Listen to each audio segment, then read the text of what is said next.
Amém. Glória a Deus. Novamente cumprimento a igreja capaz do Senhor. Amém? Amém. Pode se assentar. Mantenha a Bíblia aberta. Glória a Deus. O livro a qual vamos tratar hoje à noite é um livro sobre os fins dos tempos. Apocalipse. Quando fala em Apocalipse, o povo fica temeroso por conta das coisas que vão acontecer. Para alguns é uma esperança, ou seja, é a revelação de Jesus Cristo acerca das coisas finais, o que aconteceria com a terra, com a sua igreja. É um livro a qual as pessoas temem, outros têm alegria. Alguns acreditam que é um dos livros mais terríveis a ser lidos por conta de seus mistérios. O apóstolo João é o autor desta carta. O apóstolo João escreve o Apocalipse na ilha de Patmos. Ele está preso por um exílio, né? Que ele foi exilado pelo imperador. Ou seja, ele estava pregando o evangelho e se levantou um imperador Domiciano e falou que ia prender todo aquele que se levantasse em falar em nome de algum Deus que atrapalharia o comércio, ia atrapalhar o comércio. Ou seja, João está aqui agora preso por pregar a Jesus. Mas o Senhor, ele conserva os seus filhos. E João foi conservado lá no meio da ilha, onde ninguém tinha nada. Uma ilha remota, era uma colônia de pena, ou seja, que os romanos utilizavam. Uma masmorra bem distante e ele não tinha acesso. Glória a Deus. Aqui no verso 1 diz assim: escreve ao anjo da igreja de Éfeso. Isso diz aquele que tem na sua destra as 7 estrelas, que anda no meio dos 7 castiçais de ouro. Glória a Deus. Aqui é um recado, aqui é uma ordem diretamente expressa do céu para o anjo do Senhor, que seria aqui o presbítero ou o pastor local da igreja. Não teria como ser um anjo ditamente, porque um anjo não poderia ser um líder na terra. Capítulo 1, João fala que o Senhor falava com ele por intermédio do anjo, ou seja, o anjo passava a orientação e ele passava para a igreja do Senhor, advertindo as igrejas. Éfeso ficava na Ásia, ou seja, a atual Turquia. Era uma cidade populosa, conhecida por a sua rota marítima. Uma estrada que ligava Éfeso eram 4 estradas, que passava o comércio bem clandestinamente, vamos dizer assim, ou não. Como assim, irmão? Vamos supor que é uma Mateu Bay que tem acesso a várias vias, ou seja, comércio para todo lado. Então a cidade era muito grande, estava crescendo, era rica, era próxima à rota marítima, ou seja, então a cidade tinha uma condição financeira boa. Então o povo vivia bem de acordo com algumas coisas. E nessa carta, a qual João escreve à primeira igreja, ele começa a advertir. Todas as igrejas de Apocalipse, João ele vem advertindo, ele mostra as qualidades e também o defeito. E nos dias atuais não é diferente. O Senhor, ele sonda as igrejas, sonda os corações, e ele consegue discernir e saber se de fato a igreja verdadeiramente serve a Deus. E aqui, a primeira parte que tem como característica, em Éfeso tinha um grande teatro gigantesco, ou seja, era um espetáculo que acontecia, tinha capacidade para 24 mil pessoas, onde tinha festa, era um cenário político, onde tinha matança, as pessoas se reuniam nesse cenário, iam lá e começavam a aplaudir a destruição, o terror. E 24 mil pessoas naquela época já era um número considerável. Imagina nos dias de hoje, quando se levanta alguém para fazer um show, algum evento, aquela multidão espremia o povo e acontecia isso. Éfeso, ela está no sudoeste, ou seja, bem localizado próximo ao mar. O mar que tem como Egeu. O mar, uma vez que estava próximo à cidade, trazendo recurso para a cidade, o povo era próspero, era rico e tinha condições. E uma vez que tinha uma rota como facilidade, o evangelho também tinha a facilidade de chegar lá. Não é à toa que João escolhe Éfeso para começar a pregar o evangelho.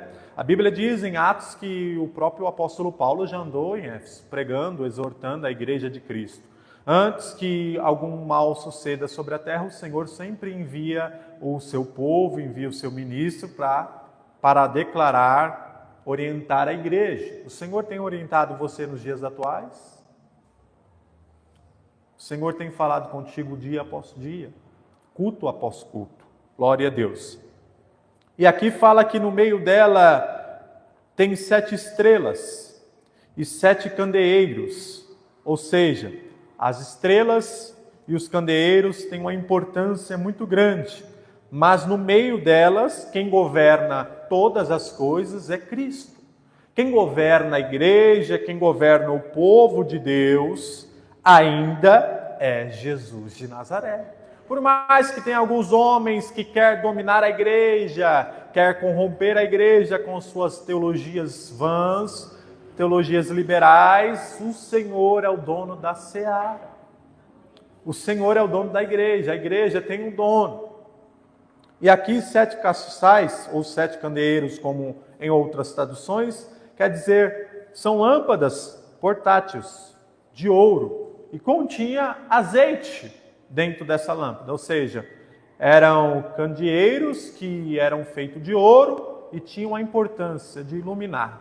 A igreja tem uma importância na face da terra de ser luz para este mundo. Você tem sido luz aonde o Senhor te levou, aonde Ele te leva? Você tem sido luz na tua casa ou você é aquele crente 007, como já ouvimos falar aqui, tão secreto que ninguém sabe que você é crente? A igreja de Éfeso tem muitas qualidades mesmo. Vamos ver ao decorrer do texto que Cristo ele começa a trazer isso como uma tratativa para lembrar a igreja. E as 7 estrelas são 7 mensageiros orientando a igreja. Hoje em dia temos os pastores, por intermédio de Cristo, que começam a transmitir a palavra do Senhor, mas uma vez que o véu é rasgado, nós temos acesso livremente até a cruz do Cordeiro para se arrepender, para pedir perdão pelos nossos erros, pecados, e o Senhor nos orienta da melhor maneira usando e utilizando a sua palavra. E nessa igreja de Éfeso tinha um centro de culto, adoração, um paganismo acontecia. O nome de uma deusa era adorado naquela cidade como deusa Diana. Trazia recurso para o povo. Uma vez que o governante via que isso dava lucro, ele falou: olha, ninguém se levante e ouse falar contra esses deuses, pois era o templo venerado, ou seja, era um templo adorado, a guardião, o povo tinha orgulho desse guardião do templo, protegia essa deusa como um ídolo de fato, e trazia recurso financeiro para a cidade. Mas vemos que a palavra do Senhor nos orienta que devemos adorar só um Deus. Hoje em dia, quantos estão adorando vários deuses, vários ídolos, seja ele pastor, um time de futebol, um carro, o que tem tomado conta do meu e do teu coração? O que faz pulsar o meu e o teu coração? Já quero trazer lembranças sobre Raquel. Era uma mulher que não poderia ter filhos, era estéril, até que um dia ela fala: Senhor, me dê um filho, ou eu morrerei. O desespero era tão grande que ela falou: Senhor, me dá um filho, eu vou morrer. O ídolo dela era ter um filho, o coração dela gritava por aquilo. O que o teu coração tem gritado nesta noite? Quais são as paixões, quais são a motivação do seu coração? São perguntas que devemos fazer a nós mesmos. Glória a Deus. E em Éfeso tinha mestres, doutores, homens que olhavam a igreja, analisavam os tipos de pregações, homens a qual o apóstolo Paulo orientou, pregou. João também entrou no meio desta igreja e começou a orientar o povo, dizendo: olha, virá um dia pessoas que vão pregar outro evangelho. Paulo diz que se ainda vier um anjo descendo do céu e pregar outro evangelho, seja anátema, seja maldito. E no dia de hoje não é diferente. Homens se levantam dizendo que teve uma revelação de Deus, que teve um novo mandamento de Deus, e abrem uma igreja, e abrem uma doutrina nova, e muitos são os que vão atrás desse povo por falta de conhecimento, ou porque os olhos estão tapados para a verdade. Nos dias atuais temos muitas seitas e heresias no meio do povo de Deus. Isto não é novidade, já acontecia na época. O apóstolo Paulo pregava, João pregava, o próprio Cristo pregava contra isso. João, Timóteo andou lá também, orientando, olha, virá homens estranhos. O próprio Cristo alerta a igreja dizendo, eu envio vocês em meio de lobos, cães devoradores. Cuidado, não é porque eu vou vir para a igreja e tudo vai ser mil maravilhas. Não é porque eu vou estar na casa de Deus e nenhum mal vai me acontecer. Quem disse isso? Que evangelho do Peter Pan é esse, da Chapeuzinho Vermelho? Aonde tudo é flores, olha aí o lobo mau, mas não vai acontecer nada. Essa teologia liberal pode vir do jeito que está. Devemos analisar o que está acontecendo, o tipo de doutrina que tem entrado na nossa casa. A porta a gente que abre, e uma vez que é aberta, dependendo de quem entra, a destruição é certa. Amém? Vamos avançar para o versículo 2. Conheço as tuas obras, o teu trabalho e a tua paciência, e que não podes sofrer os maus. E puseste à prova os que dizem ser apóstolos e não são, e tu achastes mentirosos. João faz a ênfase, dizendo para a igreja, vocês suportam, vocês têm paciência, mas vocês não toleram os falsos mestres, vocês colocam à prova. João estava dizendo, vocês são a igreja 10, quando chega um herege na igreja, vocês começam a anotar e refutar aquilo que é pregado e rejeitam o falso evangelho. João começa a mostrar as características, ou seja, dizendo as qualidades da igreja que tinha Éfeso. Era uma igreja a qual tinha um potencial bom, perseverança, paciência, sabe aquela igreja doutrinária, positiva? João estava alertando eles, vocês não suportam os apóstolos, acham eles mentirosos, dizendo que quem não faz tal coisa não vai para o céu, e só vai para o céu por conta das obras. Isso é uma mentira. Era João falando, vocês estão certos nesse ponto. Porém, havia um erro na igreja. E a pergunta é aqui no primeiro verso que já fala, no verso 2, na parte A, conheço as tuas obras. Quem conhece todas as coisas, senão Deus? Onisciente, onipresente e onipotente. Está em todos os lugares ao mesmo tempo. É poderoso e conhece o presente, o que passou, o que não passou e sabe o que vai acontecer. Deus está dizendo, eu sou onipresente e onisciente, eu sei tuas obras, eu conheço as tuas obras, Éfeso. Não precisa falar à igreja o que vocês têm feito, o que vocês têm feito na casa do Senhor, eu conheço as tuas obras. Eu sou Deus que olha além do óculos humano, eu olho por uma ótica diferente, o meu raio-x é totalmente diferente dos homens. Eu conheço as tuas obras.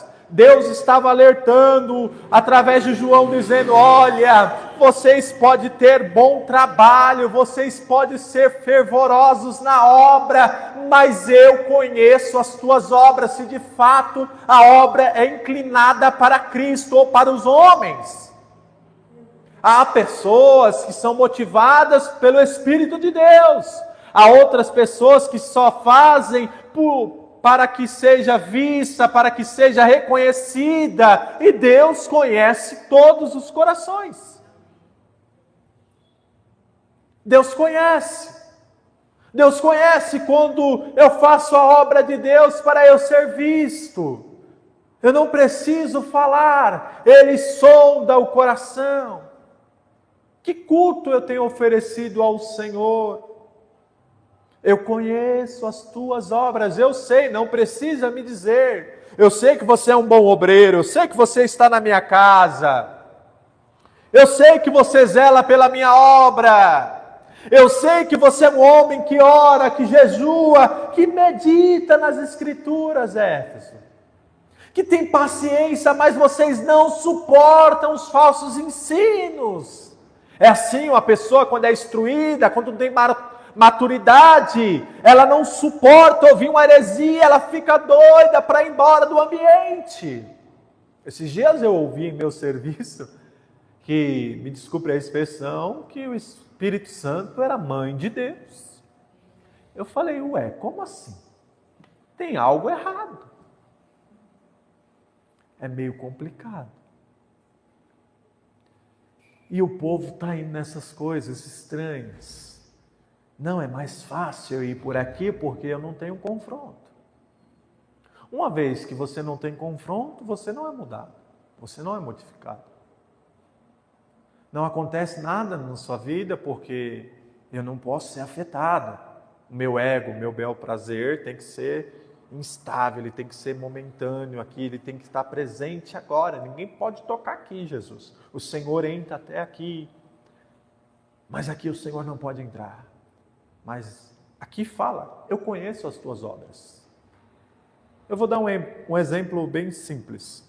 Quando a gente recebe visita em casa, de última hora, quando limpa a casa, não leva visita onde está sujo, certo? Só uma ideia para vocês entenderem aqui, só uma reflexão. Você não vai levar a pessoa onde está sujo, correto? Você vai mostrar as partes boas da sua casa. Mas o morador conhece onde está a sujeira. O visitante, ele não sabe onde está, mas o morador que é Cristo, ele conhece onde está a sujeira. Por mais que eu esconda, Ele conhece as minhas obras. Por mais que a igreja dizia que estava fazendo o trabalho, o labor, Deus conhece o passado, o presente e o futuro. Ele conhece onde está ali, onde você precisa melhorar. Ele sabe, ainda que o homem não esteja na sua casa, ainda que o pastor ou sua esposa não esteja no serviço, ou você não esteja do lado do seu filho 24 horas aguardando ele. A Bíblia diz que se o Senhor não edificar a casa, em vão vigia o sentinela. Deus conhece as tuas obras.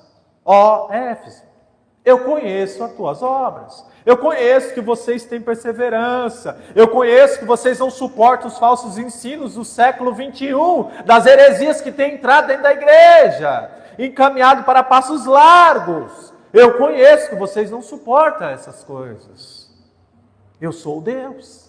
E João estava trazendo isso, imagina agora a igreja de Éfeso. Nossa, mas nós já sabemos de tudo isso, dessas qualidades, o que nós temos em falta com Deus?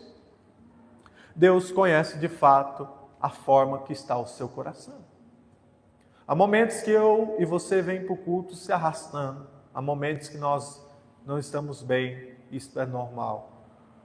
O problema é ficar no erro e viver no erro para sempre. Glória a Deus. No verso 3. E sofrestes e tem paciência, trabalhaste pelo meu nome e não te cansaste. Ou seja, aqui algumas traduções, o termo labor significa trabalhar até dar exaustão. Sabe? Aquele trabalho que te dá exaustão, que você fica fadigado, suado, cansado. Você fala, hoje foi o dia daquele jeito. Se eu não deitar agora, eu não sei o que acontece. Aquela exaustão que você trabalhou até cair duro, vamos supor assim. É esse tipo de trabalho Deus estava falando. Eu conheço. Eu conheço que vocês são excelentes. Eu conheço tudo isso. Eu conheço que vocês pagam o preço, acordam até mais cedo para abrir, para fazer as coisas. Eu conheço. Eu conheço a tua casa, eu conheço o teu coração, eu conheço a motivação, eu conheço quando você pega o seu dinheiro, o que você vai fazer. Eu conheço o que você tem sido movido. Tem paciência. Trabalhaste pelo meu nome.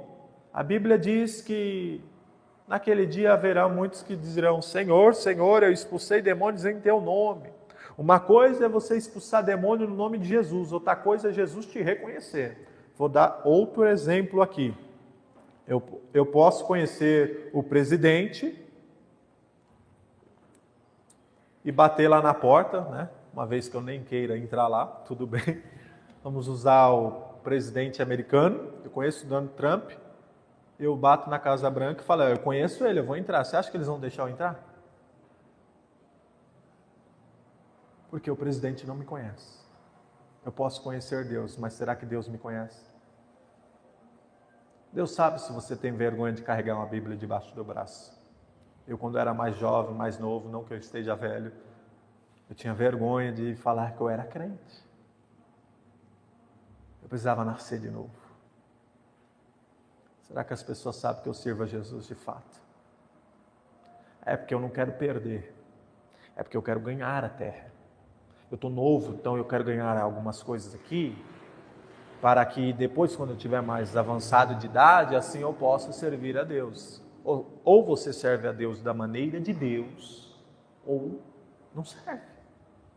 Não, mas é que hoje, no século 21, nós temos o modo iFood. Eu peço algo e acontece da minha maneira e é desse jeito. É eu mandando em Deus, não mais ao contrário. É Deus fazendo o meu querer, não é eu fazendo o querer de Deus, e daí ladeira abaixo.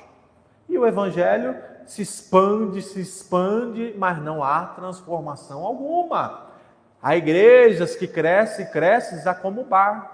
Me desculpe o termo. Abre-se igreja como bar hoje em dia, de esquina em esquina. Mas quem mandou abrir? Amando de quem? Por interesse de quem? Há líderes que abrem uma igreja para dizer ao outro: ó, minha igreja é maior do que a sua. A motivação não é Cristo. A motivação é o ego. É o prazer. E Jesus vai falar naquele dia: eu conheço todo mundo. Eu conheço a tua obra. Eu conheço você que causaste o ferimento de tal pessoa. Eu conheço. Há pessoas que fazem a obra de Deus simplesmente por dizer que se sente bem em fazer a obra de Deus. Mas qual é a nossa motivação verdadeiramente? Só Deus sabe todas as coisas. Aleluia. Glória a Deus. E a igreja no verso 3 é uma igreja separada. A gente vê que não é uma igreja qualquer. É uma igreja diferenciada. É uma igreja que não se misturava. É uma igreja que tinha uma teologia boa. É uma igreja que tinha um pastoreio bom, uma doutrina sólida, firmada nas Escrituras. É uma igreja separada do povo, porque a Bíblia diz que quando eu venho para Cristo, eu tenho que ser diferente do mundo. Outra hora eu bebia cachaça, agora eu paro de beber cachaça. Eu odiava orar, agora eu tenho que amar orar. É totalmente ao inverso. Se você está em Cristo e não gosta de ler as Escrituras, não gosta de buscar a presença de Deus, tem algo errado. Talvez você ainda não se converteu de fato. Precisamos nascer de novo, todos os dias. Glória a Deus. Em 2 João, verso 7, diz assim: porque já muitos enganadores entraram no mundo. Porque muitos enganadores entraram no... Quantas pessoas têm enganado o povo de Deus hoje em dia?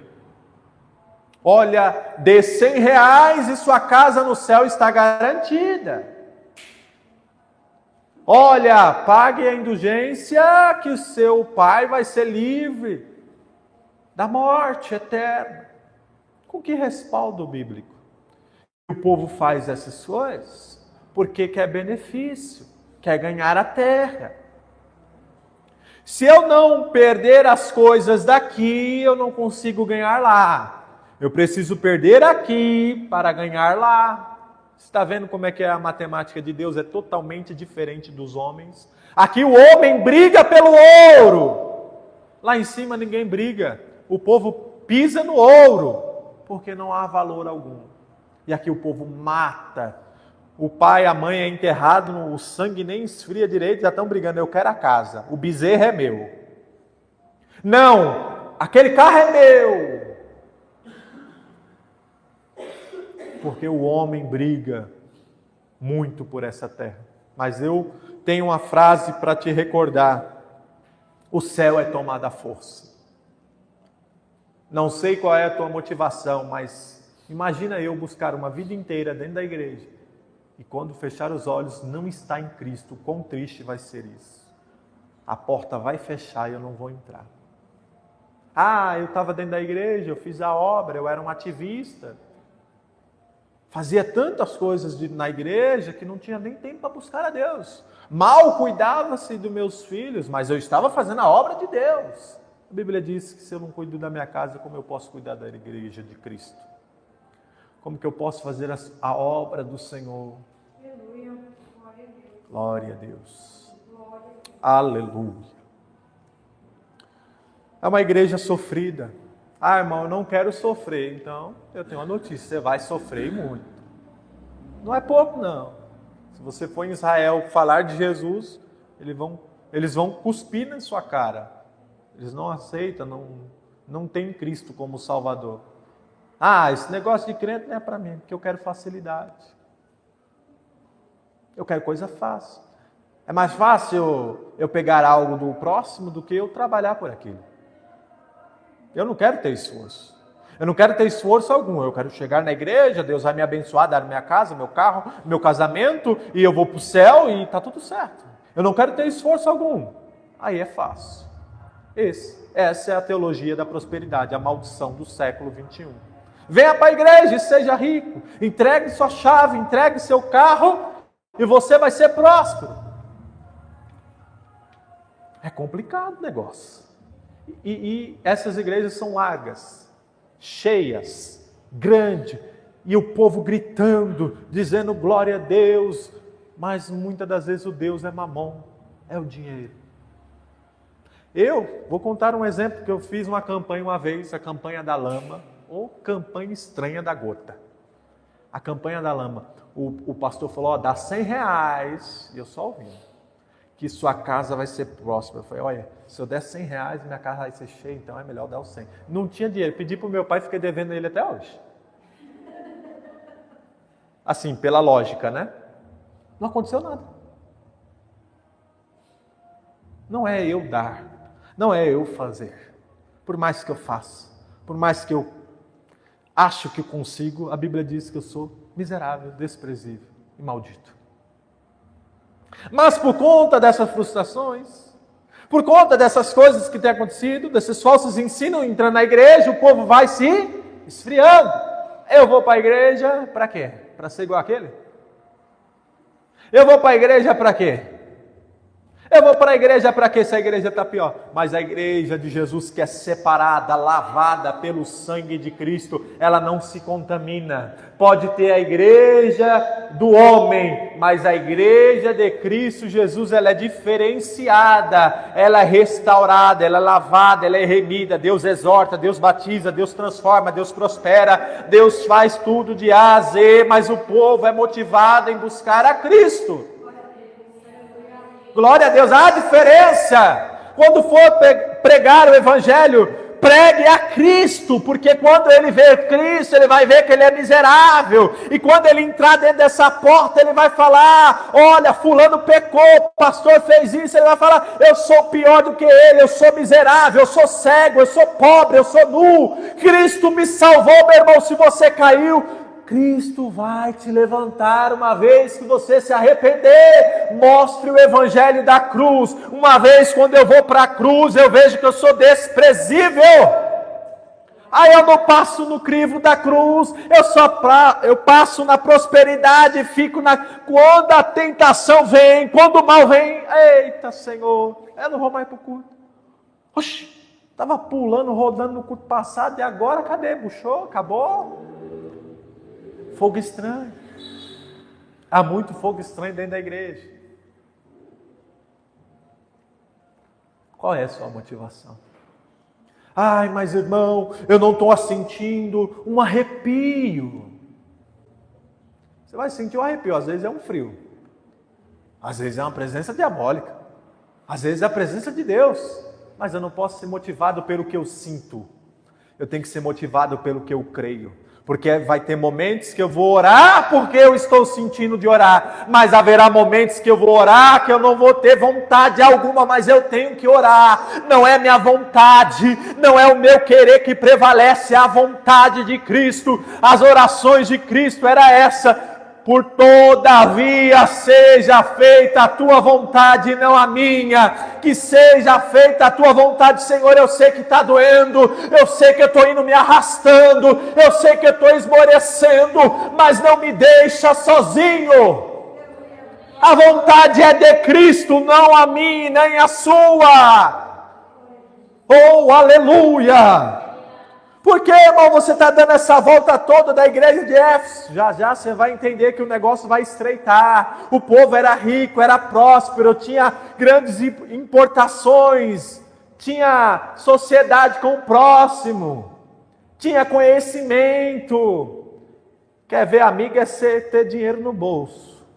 Acabou o dinheiro, acabou a amizade. Mas com Cristo não é assim, não.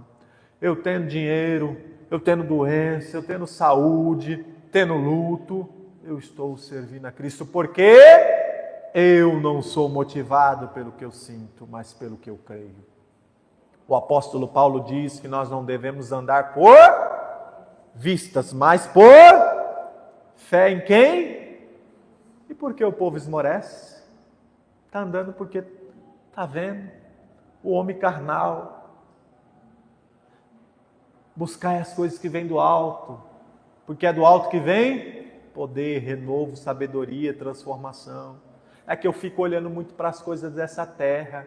Eu estou igual a mulher de Ló. Deus está dando a orientação para Ló e a casa sair para fora. A mulher, ai, bateu saudade da minha família, do meu ídolo, que ficou para trás, virou estátua. Não olhe para trás, não olhe para o que passou. Você tem que ter vergonha do seu passado. Há pessoas que têm prazer, enchem a boca para dizer que matou, estrupou e roubou. Tem que ter vergonha. Tem que ter vergonha, tem que sentir nojo. Glória a Deus. Bendito é o nome do Senhor. Quem é que faz o raio-x da igreja? É Jesus. Jesus faz o raio-x no meu e no teu coração nesta noite. Aí as perguntas aí você responde para você mesmo, que as minhas, Cristo já veio batendo ontem, hoje, e é isso. Glória a Deus. A palavra ela é liberta. Está tão meio estranho as coisas dentro da igreja que o povo vai dizer, uma palavra dura vai desviar o povo. Mas peraí, a palavra que santifica, liberta e transforma, ela vai desviar alguém e o pecado não vai desviar? É isso, você não pode tocar na ferida, você não pode tocar naquele ponto que me fere, porque isso vai me afastar, e o pecado está ali camuflado. Josué, diga ao povo que tem pecado na tenda. Eu não dei vitória para o povo porque se corromperam. Deus ele sonda, eu conheço as tuas obras, eu conheço a igreja, eu conheço o pastor. Conheço o pastor que mata, que rouba, conheço o pastor que é verdadeiro, não se escandaliza, porque no nosso meio há muitas coisas estranhas, coisas boas também. Devemos orar para que Cristo converta de fato nossos corações. No verso 4, que diz, tenho porém contra ti. Primeiro João mostra as qualidades da igreja. Primeiro João fala, olha, vocês estão positivos, são bons, fazem isso excelentemente. Tenho, porém, contra ti, que deixaste o primeiro amor. Eita, Jesus. Tenho, porém, contra ti, que deixaste o primeiro amor.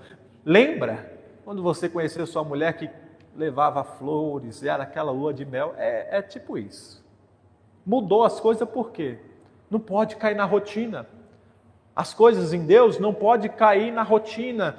Eu oro um dia, o ano tem 365 dias, correto? Eu oro só 2 dias no ano e está tudo certo. A Bíblia diz que nós não devemos deixar de congregar ao Senhor como é costume de vós. De algum de vós, no caso. Hebreus 10, 27, se não me engano, diz isso. Ou 25. Não deixamos de congregar como é costume de algum de vós. Isso na época.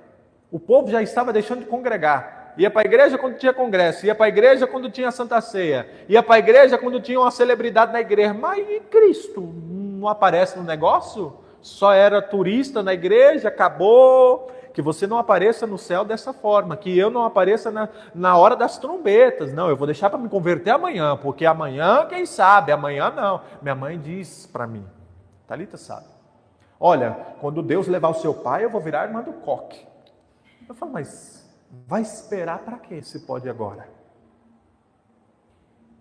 Eu sempre digo e costumo dizer que nós não devemos deixar o que podemos fazer hoje para amanhã. O amanhã não pode chegar. Porque o amanhã já não existe mais. Uma vez que eu fecho o olho, quem sabe se eu vou acordar ou não? Eu conheço as tuas obras. Aquele que conhece as obras sabe. E uma vez minha mãe fechou o olho e disse que deixava para amanhã algo para tratar em casa. E o amanhã chegou com a notícia, sua mãe faleceu e o perdão não veio. Minha avó morreu e minha mãe falou, não, amanhã eu perdoo. E o amanhã não chegou. Saul recebe uma orientação de Deus para matar todos os amalequitas. Matar quem? Todos, sem exceção. Saul falou, eu acho por bem que eu vou guardar o rei. Porque o rei tem benefícios para mim. O rei tem tesouro, ouro e prata. Aquilo que era bom aos olhos de Saul foi uma péssima escolha. Mais para frente, quem mata Saul? Quem vem vindo? Os amalequitas. Se você não matar a sua carne hoje, amanhã ela vai te matar. Vou repetir. Se você não matar a sua carne hoje, agora, ela vai te matar amanhã. Irmão, como eu sei quem está mais forte? Quem você tem alimentado mais, a carne ou o espírito? Aí eu fico naquele versículo, mas a carne é fraca. Não, mas Deus conhece o meu coração. Não, mas a carne é fraca e está tudo certo. Mas antes da carne é fraca, vem vigiai e orai. O vigia fica para depois, o orar para depois, não há um preparo. E quando vem a queda, não é algo repentino. Vem declínio, caindo, definhando, culto após culto. Começa assim, eu vou me afastando. Eu vou saindo da igreja. Eu vou deixando de ouvir a palavra verdadeira para ouvir outros cultos, para ouvir mãe de nada dentro da igreja, consulta de mão, cartomante, daí para pior. Não, eu não quero mais a palavra, eu quero outros caminhos, eu quero outros ídolos. E aí vai definhando, vai definhando. Ainda quando chegar o dia mal, vai falar, cadê Deus? Lembra da onde caíste. No verso 5 vai falar. Tenho, porém, contra ti que deixaste o primeiro amor. Vamos avançando. Lembra-te, pois de onde caíste. Lembra-te, pois de onde caíste.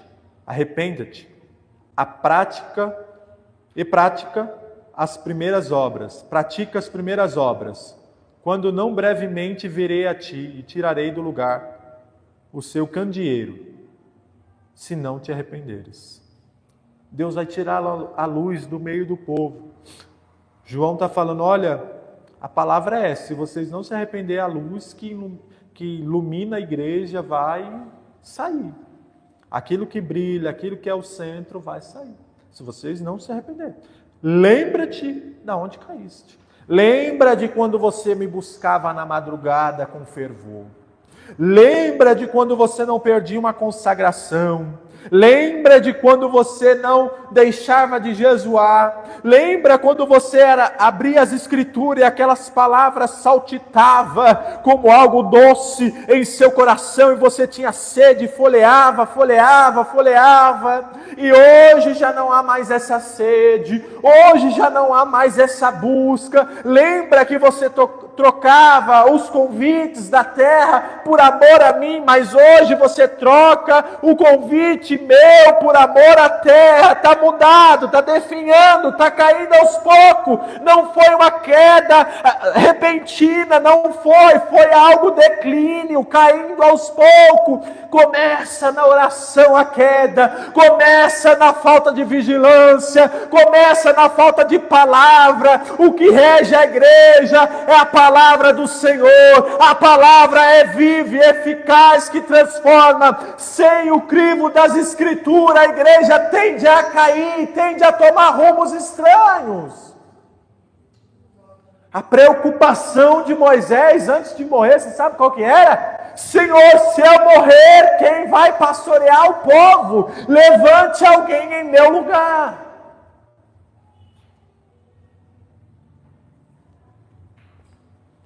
E Deus levanta Josué para conduzir o povo. A Bíblia diz em Juízes que Deus tinha a necessidade de levantar homens e mulheres para julgar a terra, porque uma vez que o povo sem lei, o povo fazia o que queria, se desviava. Uma vez que eu estou sem as escrituras, o crivo das escrituras, eu me desvio fácil.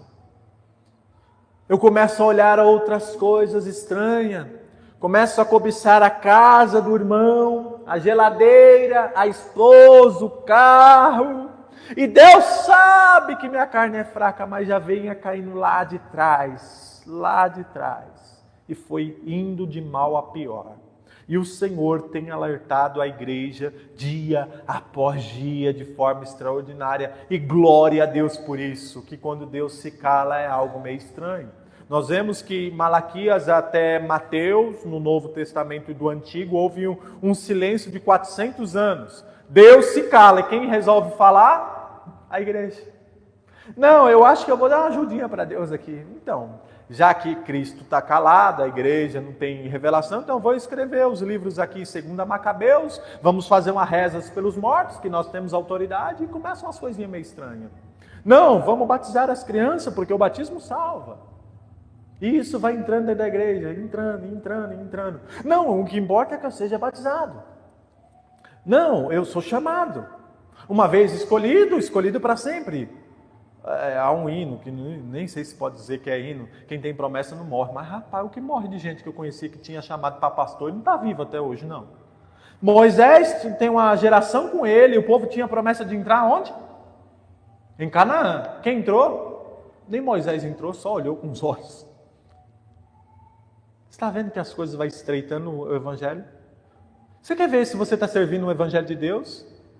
É se está as coisas muito fáceis para você. É se está algo muito liberalista para você. Não importa como eu viva. Não importa se eu sou casado com um homem. Não importa se eu sou casado com uma mulher do mesmo sexo. Não. O que importa é que eu amo a Deus. Não. O que importa é que Deus conhece eu. E daí para pior. E a Bíblia fala, eu tirarei a minha luz, o meu espírito, no meio de vocês. Não, é que aqui o avivamento desce, aqui o poder desce, na igreja de Éfeso está tudo maravilhoso, e mal sabe que o espírito já tinha saído da igreja. Há algumas igrejas aqui na Ásia, Apocalipse fala que o Senhor está à porta, eu quero entrar, ele está do lado de fora. Que situação, colocaram o dono da igreja para o lado de fora. E hoje em dia o povo não faz igual? Não, você não pode falar isso, você não pode pregar a palavra, coloca um Cristo do lado de fora. É um assunto meio delicado, mas é meio difícil hoje em dia. E continua, né? As advertências, vocês têm boas obras, vocês têm um labor, vocês têm apresentação ótima, porém, vocês precisam ter o primeiro amor de volta. O primeiro amor de um recém-convertido, aquele vigor, quando a pessoa é batizada, que quer que todo mundo conheça Jesus de Nazaré. Você lembra quando você se batizou, saiu das águas, começou a dar aqueles pulos altos, sabe? Alegre, contente. Mas cadê esse vigor? É por causa da frieza, a luta, a tristeza, o engano dentro da igreja, a mentira. Isso vai esfriando, vai esfriando.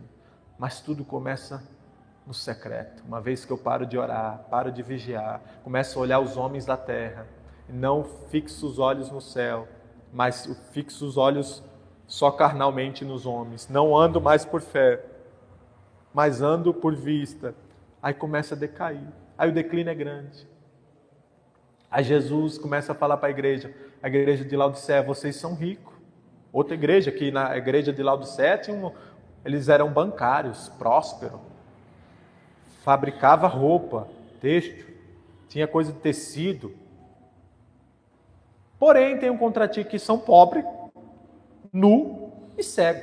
Eles fabricavam remédio para os olhos e Deus fala, vocês são cegos. Eles fabricavam roupa e Deus fala, vocês são nu. E eles tinham riquezas e Deus fala, vocês são pobres, porque eu conheço as tuas obras. Quem conhece o meu coração e o seu, de fato, é Jesus de Nazaré. É Jesus que conhece a minha e a tua motivação, meu irmão. E eu tenho uma pergunta para ti. Lembra-te da onde caíste. E se arrependa. Seja uma falta de perdão, seja qualquer coisa, se arrependa. Essa palavra é para mim, primeiramente. Preciso me arrepender. Porque quando eu estou na igreja, eu já estou ouvindo o evangelho, já estou calejado, maduro. Não, essa palavra não é mais para mim, porque eu já sou um crente salvo, afinal, eu já estou na igreja e acho que tudo vai bem. E já não há mais confronto. Assim era a igreja de Éfeso. Vivia a decadência espiritual tremenda. O arrependimento, ele implica a mudança de pensamento e comportamento. Ouve-se que o Brasil está vivendo um grande dia de avivamento, mas não sei aonde, eu estou procurando até agora. O número de bar não abaixa, a prostituição não abaixa, o adultério não abaixa, a fornicação não abaixa, o divórcio não abaixa, só aumenta, o número de crentes só aumenta. E cadê a transformação? Cadê? Não adianta ter grandes números, ter qualidades, mas se não tiver uma transformação, no grego, a metanoia, transformação de mente, transformação de caráter.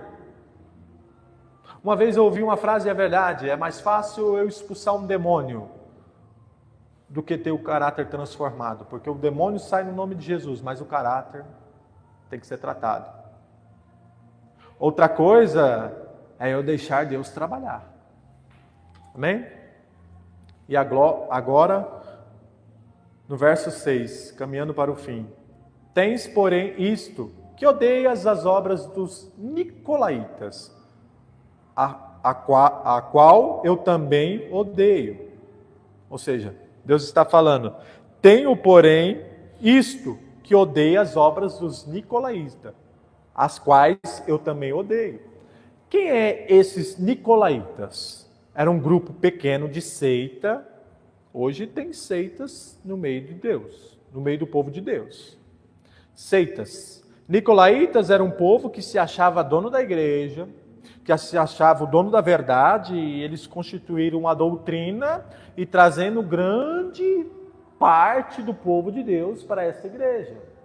Era um povo rebelde, rebeliado, trazendo declínio. Era um Balaão da vida. Deus mandava o povo falar algo para o povo e Balaão vinha com profecia de prosperidade. Deus mandava algo para que o povo se arrependesse e ele vinha com algo que não feria os princípios de ninguém. Era um Balaão da vida, nicolaítas. E muitos são os que seguiam este homem. Irineu escreveu a seguinte coisa. Nicolas se tornou diácono em Atos 6 e era um falso crente. O historiador escreveu dizendo que o primeiro nicolaíta, ele era um falso diácono, era um falso crente. A Bíblia diz em Romanos, se eu não me engano, que todos são de Israel, mas nem todos de fato são israelitas. Nem todos que estão na igreja são crentes de fato. Você está vendo o declínio, como é que vem caindo? João advertindo o povo, vocês têm boa doutrina, vocês não suportam esses homens assim como eu. Esses homens têm entrado. João fala, no qual lemos anteriormente, que há muitos que têm saído pelo mundo ensinando falsos ensinos, falsos ídolos. E João está advertindo novamente o povo, vocês odeiam nicolaítas também, assim como eu. Era um grupo de imorais que influenciava e agredia a igreja em tentações sexuais. Olha, vamos fazer isso que vai derrubar o povo. Mas era crente uma vez e agora já não é mais, decaiu, declínio. Não há muitos que estão desviados hoje em dia, que era da igreja, glorificavam a Deus e hoje mal quer glorificar a Deus. Viraram até outros tipos de situações que não dá para citar. Uma hora estava casado e agora não está mais porque não gosta da esposa. Eu senti atração por uma pessoa do mesmo tipo que eu, então... Mas não há confronto. É normal. E João está falando, vocês têm que advertir também. Vocês conhecem todas essas coisas. Vocês odeiam eles, como assim odeiam as obras, as práticas deles. Era diversas qualidades e repreensão ao mesmo tempo. Glória a Deus. Obras falsas. Alguns teólogos acreditam e afirmavam que era um grupo de fato, que participava do culto e estava no culto só para derrubar a igreja. Acontece. Facções dentro da igreja. Você levanta mini grupos terroristas, sabe? De um lado está o grupo que defende a apologia da fé. Um apologeta da fé é aquele que defende o evangelho de Cristo. E há outro grupo que defende a teologia do liberalismo. Liberal. Pronto, liberal. Essa é a palavra certa. Quase que não sai, mas saiu. Teologia liberal. Olha, o evangelho tem que ser modificado. A Bíblia tem que ser escrita de novo. As coisas mudou. Mas eu conheço as tuas obras. Eu não mudo. E o povo tem mudado. Mudado.